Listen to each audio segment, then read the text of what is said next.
कार्तिक मास संपता संपता कोकणात अखेर थंडीची चाहूल लागली आहे। रात्रीचा गारठा पडू लागल्याने गावोगावी शेकोट्या पेटून गप्पाच्या मैफिली रंगू लागल्या आहेत। त्यातच पहाटे घनदाट धुके आणि मोठ्या प्रमाणात दव पडू लागला आहे। या धुक्यामुळे महामार्गावरील वाहतुकीला खोळंबा होत आहे। थंडीच्या प्रतीक्षेत असलेल्या बागायतदारांनी बदललेल्या वातावरणाचा अंदाज घेऊन आंबा काजूच्या बेगमीच्या वेळापत्रकाची जुळवाजुळव सुरू केली आहे। तर मोठ्या प्रमाणात दव पडू लागल्याने कडधान्यांची रुजवात होण्यास चांगली मदत होणार असल्याने शेतकरी वर्ग आनंदात दिसत आहे।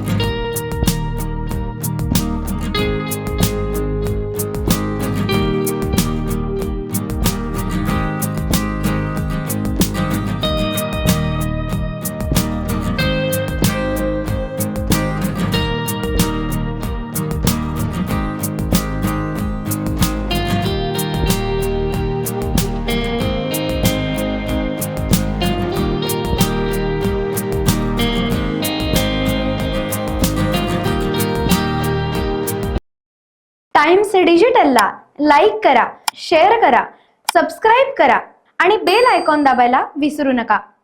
Times digital.